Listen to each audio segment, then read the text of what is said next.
Hello student, welcome to auto exams. मैं हूं सोनम और आज इस वीडियो में हम कंप्लीट करने वाले हैं आरपीएफ कांस्टेबल भर्ती एसआई भर्ती 2024 के लिए। आज के सेशन में हम जीके जीएस से कुछ इंपॉर्टेंट क्वेश्चन लेके आए हैं। तो आज के सेशन आप सबके लिए, जितने भी स्टूडेंट आरपीएफ कांस्टेबल एसआई भर्ती की तैयारी कर रहे हैं, आप सभी लोग वीडियो के लास्ट तक बने रहिएगा। आज के सेशन में हम 30 important GK GS question cover करेंगे, तो आप सभी लोग वीडियो को पूरा देखिएगा। लास्ट में अगर आपको वीडियो अच्छी लगे, हेल्पफुल लगे, तो प्लीज़ वीडियो को लाइक और चैनल सब्सक्राइब जरूर करिएगा। चलिए चलते हैं हम पहले क्वेश्चन की तरफ। पहला क्वेश्चन आपको यहाँ पे दिया गया है, पुस्तक लीलावती के लेखक कौन है?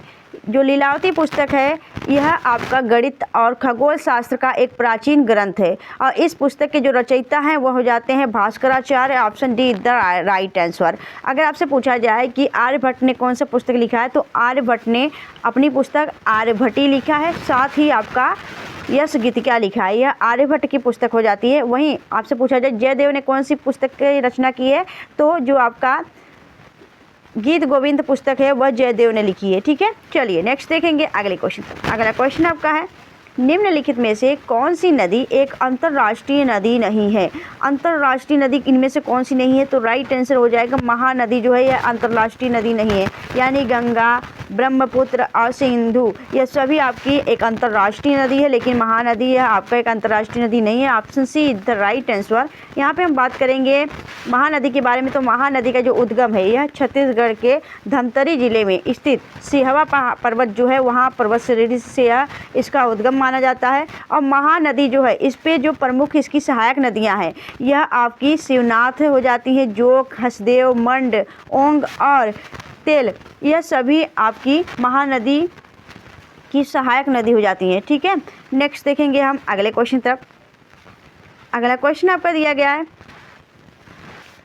शेक हैंड ग्रिप शब्द किस खेल से संबंधित हैं? तो शेक हैंड जो ग्रिप शब्द है यह आपके टेबल टेनिस खेल से संबंधित हो जाता है। Option D the right answer.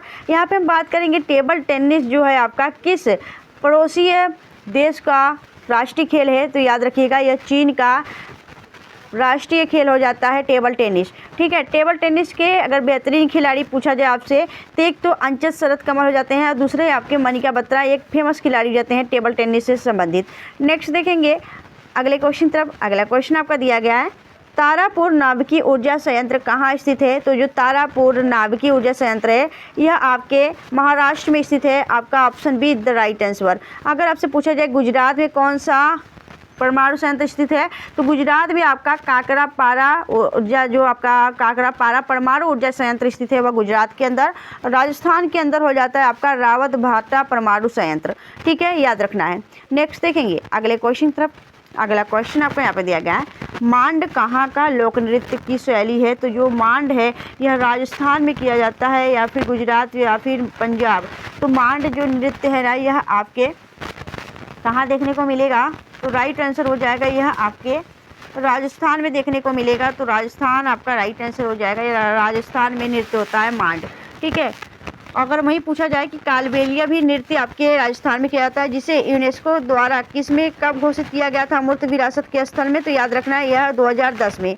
2010 में कालबेलिया जो नृत्य जो आपके सपेरों की जनजाति के द्वारा की जाने वाली नृत्य से आपके यूनेस्को के विश्व अमूर्त विरासत में जोड़ा गया 2010 में, याद रखना है। और घूमर, कालबेलिया और यह आपका मांड, यह सभी नृत्य आपके राजस्थान की हैं। ठीक है, नेक्स्ट देखेंगे अगले क्वेश्चन तरफ। साथ ही आपके 13 ताली भी याद रखिएगा, 13 ताली और आपका कठपुतली नृत्य यह सभी आपके यही राजस्थान से संबंधित हैं।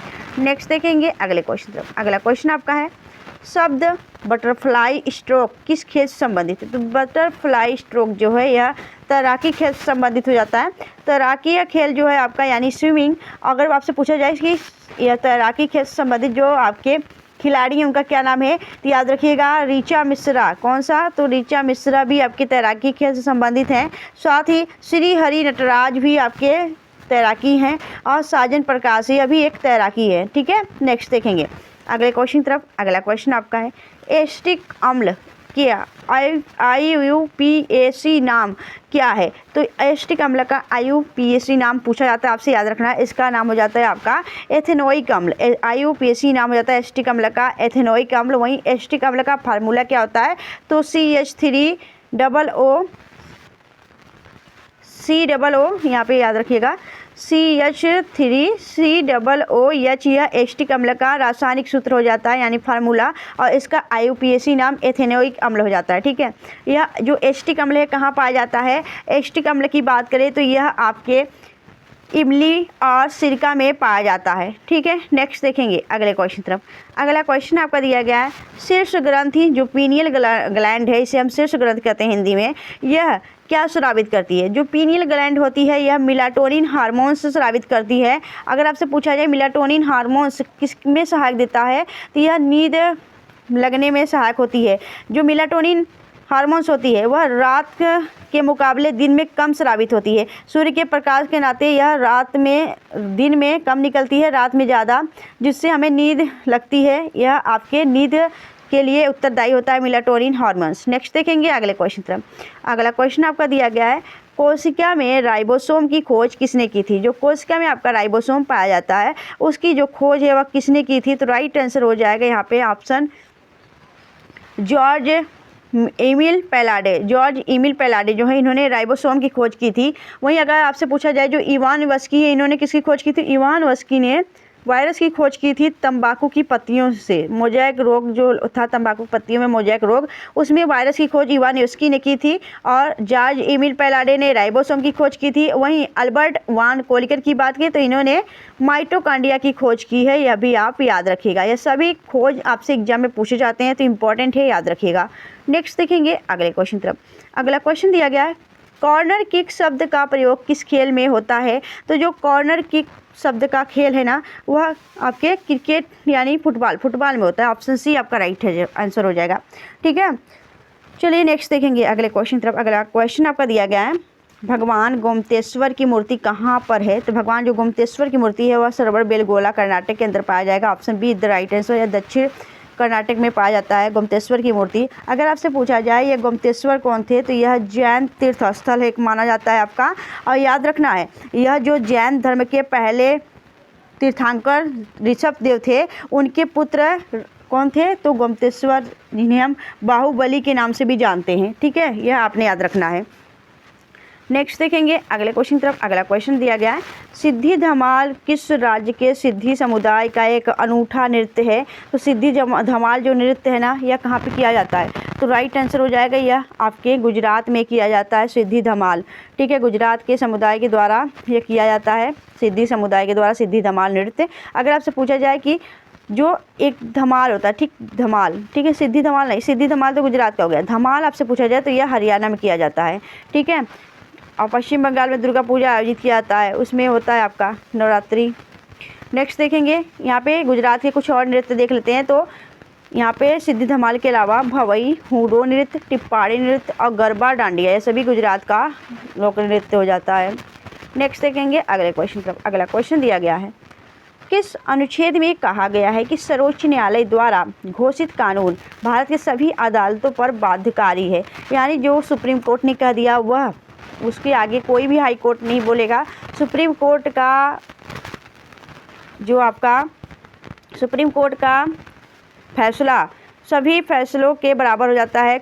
सुप्रीम कोर्ट के फैसले के अलावा आप कोई भी फैसला नहीं हो सकता, सुप्रीम कोर्ट आपका आखिरी फैसला होता है। तो यही आपका बोला गया है, यह जो आपका बोला गया है घोषित कानून सभी अदालतों पर बाध्यकारी होगा, सभी अदालतों के इस पर आपका एक ही माना जाएगा, सुप्रीम कोर्ट ने जो बोल दिया वही होगा। तो यह आपका जो आर्टिकल है किसमें यह बात बोली गई है, यह आप बताइएगा। तो 141 में बोली गई यह बात, आपने याद रखना है, इम्पोर्टेंट यह आर्टिकल है। नेक्स्ट देखेंगे अगले क्वेश्चन। अगला क्वेश्चन आपका दिया गया है, बहुचर्चित अंग्रेजी उपन्यास एलिसेज यहाँ पे एडवेंचर्स इन वेयर वंडरलैंड के लेखक कौन है? तो ये जो एक इंग्लिश उपन्यास है, ठीक है, इसके जो राइटर है वह कौन है, लेखक? तो यहाँ पे याद रखना है, इसके लेखक हो जाते हैं Louis Carol. Option see the right answer. Next देखेंगे अगले क्वेश्चन तरफ। अगला क्वेश्चन आपका दिया गया है, जून 1991 में किसकी सरकार ने भारत की अर्थव्यवस्था को नई दिशा प्रदान की है? तो याद रखना है आपका नरसिंह राव की सरकार ने अर्थव्यवस्था के मामले में भारत को 1991 में एक नई दिशा प्रदान की दी थी। Option A the right answer. Next देखेंगे अगले क्वेश्चन तरफ। अगला क्वेश्चन है आपका, भारत का कौन सा राज्य थोरियम उत्पादन के लिए अग्रणी है? तो राइट आंसर हो जाएगा आपका केरल। सबसे ज़्यादा जो थोरियम उत्पादन होता है वह केरल के अंदर होता है। Option A the right answer. Next देखेंगे अगले क्वेश्चन तरफ। अगला क्वेश्चन आपका है, भारतीय संविधान का अनुच्छेद डैश लोकसभा के अध्यक्ष तथा उपाध्यक्ष की नियुक्ति करता है? तो भारतीय संविधान का ऐसा कौन सा अनुच्छेद आर्टिकल है जो कि लोकसभा के अध्यक्ष और उपाध्यक्ष की नियुक्ति करता है? तो राइट आंसर हो जाएगा आर्टिकल 93। आर्टिकल यहाँ पे 93 आपका राइट आंसर हो जाएगा। और यहाँ पे इंपॉर्टेंट पॉइंट्स ये देखिएगा कि अनुच्छेद जो 178 है इसके अकॉर्डिंग विधानसभा के अध्यक्ष और उपाध्यक्ष की नियुक्ति होती है। 178 के अंदर राज्यों में या विधानसभा के अध्यक्ष उपाध्यक्ष की नियुक्ति होती है और 93 के अंदर आपका केंद्र में लोकसभा के अध्यक्ष और उपाध्यक्ष की नियुक्ति होती है। ठीक है, चलिए नेक्स्ट देखेंगे अगले क्वेश्चन तरफ। अगला क्वेश्चन आपको यहाँ पे दिया गया है, दक्षिण भारत की नदियों में कौन सी नदियां अरब सागर में गिरती हैं? तो अरब सागर में गिरने वाली नदी कौन सी हो जाती है? तो राइट आंसर हो जाएगा आपका यहाँ पे कौन सी नदी हो जाएगी इनमें से? तो करेक्ट आंसर होगा यहाँ पे नर्मदा ताप्ती। यह अरब सागर में गिरने वाली नदियां हो जाती हैं। नेक्स्ट देखेंगे अगले क्वेश्चन तरफ। अगला क्वेश्चन आपका है, पंडित किशन महाराज किस वाद्य यंत्र से संबंधित हैं? तो जो पंडित किशन महाराज हैं यह आपके फेमस तबला वादक हैं, एक प्रसिद्ध तबला वादक। Option be the right answer. Next देखेंगे अगला क्वेश्चन दिया गया है, अंतर्राष्ट्रीय शांति दिवस प्रतिवर्ष कब मनाया जाता है? तो राइट आंसर हो जाएगा 21 सितंबर को आपका प्रत्येक वर्ष अंतर्राष्ट्रीय शांति दिवस मनाया जाता है। ठीक है, नेक्स्ट देखेंगे अगले क्वेश्चन तरफ। अगला क्वेश्चन आपका है, धर्मराज रथ स्मारक कहाँ स्थित है? तो धर्मराज रथ स्मारक जो है यह महाबलीपुरम यानी कि कांचीपुरम में स्थित है ना।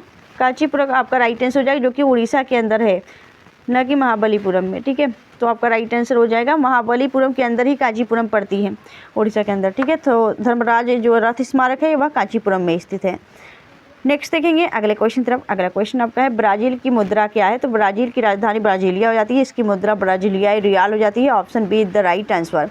ठीक है, नेक्स्ट देखेंगे अगले क्वेश्चन तरफ। अगला क्वेश्चन आपका है, आधुनिक मनु के नाम से किसे जाना जाता था? तो आधुनिक मनु के नाम से डॉक्टर भीमराव अंबेडकर को माना जाता है। Option be the right answer. इन्हें हम संविधान का पितामह कहते हैं, यह भी आप याद रखिएगा। ठीक है, नेक्स्ट देखेंगे अगले क्वेश्चन तरफ। अगला क्वेश्चन आपका है, पर्थ स्टेडियम निम्नलिखित में से किस देश में स्थित है? तो जो पर्थ स्टेडियम है यह ऑस्ट्रेलिया के अंदर है। ऑस्ट्रेलिया की राजधानी कैनबरा हो जाती है। और ऑस्ट्रेलिया के नए प्रधानमंत्री कौन है? Anthony Albanese. ये भी आप याद रखेंगे। नेक्स्ट देखेंगे अगले क्वेश्चन तरफ। अगला क्वेश्चन आपका है, शिलालेखों के अध्ययन को क्या कहा जाता है? तो शिलालेखों के अध्ययन को एपिग्राफी कहा जाता है। Option D is the right answer. Next question देखेंगे। अगला क्वेश्चन आपका दिया गया, एशिया का सबसे पुराना शेयर बाजार कौन सा है? तो बॉम्बे स्टॉक एक्सचेंज एशिया और भारत का दोनों का आपका सबसे पुराना एक शेयर मार्केट है, शेयर बाजार है। तो यह आपने याद रखना है। इसकी स्थापना कब की गई थी यह भी आप जान लीजिएगा। 9 जुलाई को इसकी स्थापना 9 जुलाई 1875 में इसकी स्थापना की गई थी। इसे हम BSE के नाम से जानते हैं, बॉम्बे स्टॉक एक्सचेंज। ठीक है, चलिए नेक्स्ट देखेंगे अगले क्वेश्चन की तरफ। अगला क्वेश्चन आपका है, मेडागास्कर की राजधानी क्या है? तो मेडागास्कर की राजधानी हो जाती है विक्टोरिया। मेडागास्कर जो है यह आपके किस में पाया जाता है? यह हिंद महासागर का सबसे छोटा द्वीप हो जाता है। और याद रखना है विक्टोरिया इसकी राजधानी है मेडागास्कर की। नेक्स्ट देखेंगे अगला क्वेश्चन आपका दिया है, निकोलो कॉन्टी किस देश का यात्री था? निकोलो कॉन्टी जो था यह इटली का यात्री था। Option see the right answer. और इटली की राजधानी कैनबरा, इटली की राजधानी रोम हो जाती है, जो कि आपके टाइबर नदी के किनारे स्थित है। और इटली के वर्तमान में जो प्राइम मिनिस्टर हैं वह जॉर्जिया मेलोनी है, यह भी आप याद रखेंगे। नेक्स्ट देखेंगे अगले क्वेश्चन तरफ। अगला क्वेश्चन आपका है, बिंदुसार को जैन धर्म में क्या कहा गया? कहा तो सभी जाता है, बिंदुसार का नाम तो सभी है, लेकिन यहाँ आपसे पूछा गया बिंदुसार को जैन धर्म में क्या कहा गया है? तो जैन धर्म में इसे सिंहसेन कहा गया है। बिंदुसार कौन था? तो बिंदुसार जो था चंद्रगुप्त मौर्य का पुत्र था। और चंद्रगुप्त मौर्य का पुत्र बिंदुसार था। और बिंदुसार का पुत्र अशोक था, महान सम्राट अशोक बिंदुसार का ही पुत्र था। याद रखिएगा, बिंदुसार के ही दरबार में चाणक्य मंत्री हुआ करते थे। ठीक है, नेक्स्ट देखेंगे अगले क्वेश्चन तरफ। अगला क्वेश्चन आपका है, किसने इरविन और गांधी गांधी जी को दो महात्मा कहा था, तो इरविन और गांधी जी इन दोनों को दो महात्मा किसने कहा था, तो वह कही थी आपके सरोजनी नायडू ने। Option see the right answer. Sarojini Naidu को भारत की कोकिला कहा जाता है, न कि स्वर कोकिला। भारत की कोकिला सरोजनी नायडू को किसने कहा था, यह महात्मा गांधी ने कहा था। ठीक है, और यहाँ पे याद रखिएगा महात्मा गांधी की जो महात्मा गांधी ने यहाँ पे सरोजनी नायडू जो थी उनकी जो पुस्तकें वह कई बार एग्जाम में पूछी गई, इंपॉर्टेंट पुस्तकें हैं, कई बार एग्जाम में पूछी जाती है, इंपॉर्टेंट है, यहाँ पे याद कर लीजिएगा। सरोजनी नायडू को चर्चित जो पुस्तकें हैं वह द विलेज सॉन्ग्स हो जाती है, the bird of time, the broken wings और द गोल्डन थ्रेशोल्ड। ये सभी पुस्तकें आपकी सरोजनी नायडू की हो जाती है। और सरोजनी नायडू भारत की पहली महिला जिन्होंने कांग्रेस की अधिवेशन की अध्यक्षता की थी, और इन्होंने कब अधिवेशन की अध्यक्षता की थी, तो याद रखना है 1925 में। 1925 में कानपुर की अधिवेशन की अध्यक्षता सरोजनी नायडू ने की थी, यह भी आप याद रखेंगे। और महात्मा गांधी ने कब की थी, तो महात्मा गांधी ने 1924 में बेलग्राम अधिवेशन की अध्यक्षता, एकमात्र ऐसी अधिवेशन की अध्यक्षता की थी गांधी जी ने। उसके बाद फिर इन्होंने किसी भी अधिवेशन में हिस्सा नहीं लिया था। ठीक है, तो यह दोनों आपको याद रखना है। 1924 में बेलग्राम, 1925 में कानपुर अधिवेशन की, जो कि आपकी सरोजनी नायडू ने की थी। ठीक है, 25 वाला सरोजनी नायडू और 24 वाला आपके गांधी जी ने। ठीक है, ये सभी आपको याद रखने हैं।